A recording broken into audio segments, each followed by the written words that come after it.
Hello, my name is Matticus Hunt, and today I'm going to show you one way that an attacker might try and move through your network to steal your company's valuable data. We will also be looking at how we can see that this has been done, and then we can talk about steps for remediation. One tool that an attacker might use to try and move through your network to steal your valuable data is a program called Mimikatz. Mimikatz is a program that searches memory in use for login credentials.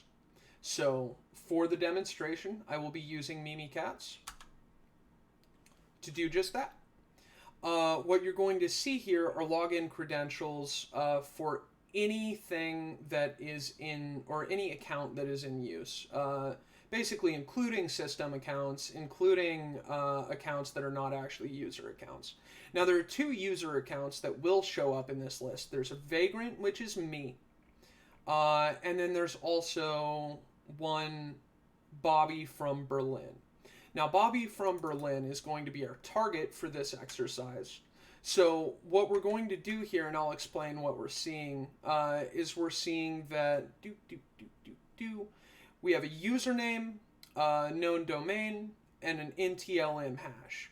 Now, we know that Bobby is on Windomain, which is accessible from this machine that I'm on right now. And we know the NTLM hash for his password. So what we're going to do is we're going to take that information. We're going to type CLS, and that's going to clear the screen.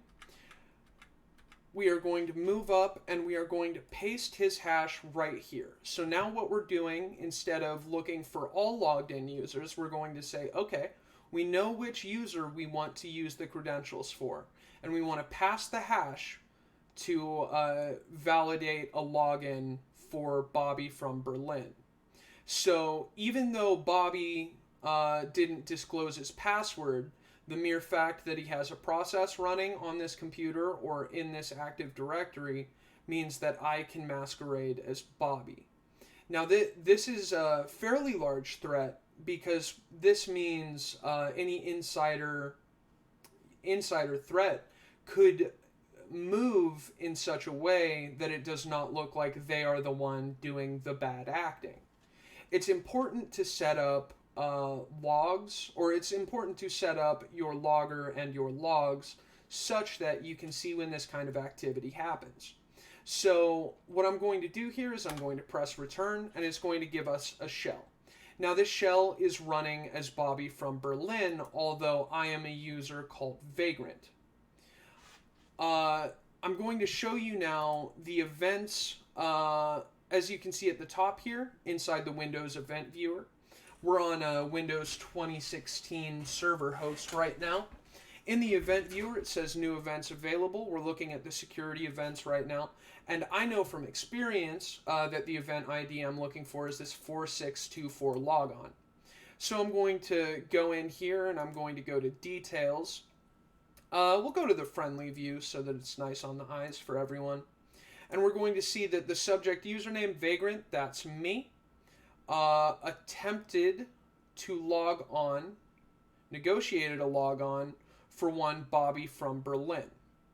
Now we're going to see that they're on the same machine. It'll give us a process ID, and it'll give us a process name. It's the servicehost.exe. And so we know that this happened. Now there's a follow-up special logon event, and it looks like Vagrant was able to log in to that account. That's what this 4672 is telling us. It's telling us that a special logon did occur.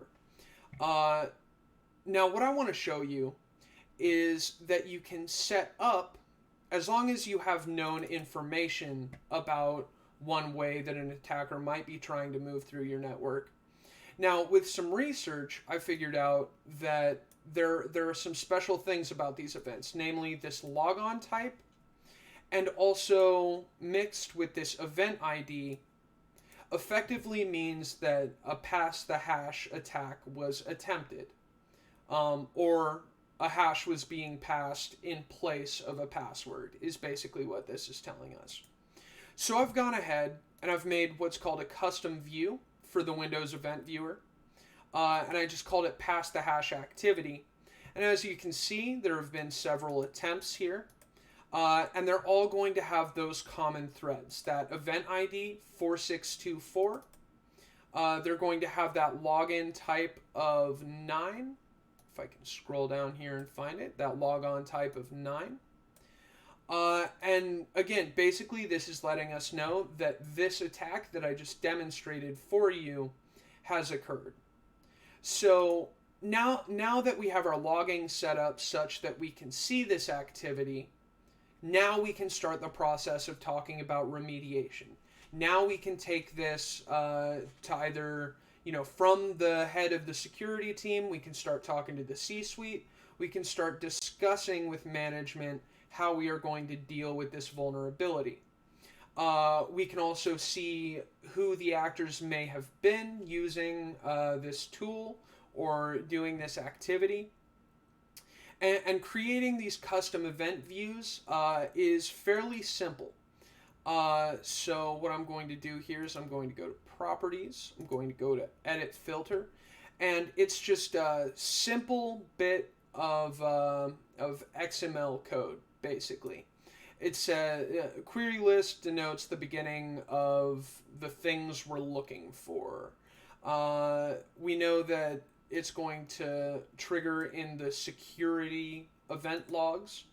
And we know that the logon type is going to be 9. We know that it's going to be negotiating a logon, which is why this line is here. And we know that the event is going to be that 4624. That's the event ID. Since we know all of that information, we can just fill this out with a few more pieces of information. These are here in case the logon was successful. These are known to be Mimikat's successful login returns in terms of value. And with that, we are now set up to make sure that PassThatHash activity does not occur, or when it does occur, we can see it happening. This has been my presentation. Again, my name is Matticus Hunt. I'd like to thank Dusty Evanoff for providing me the resources to be able to show you this demonstration.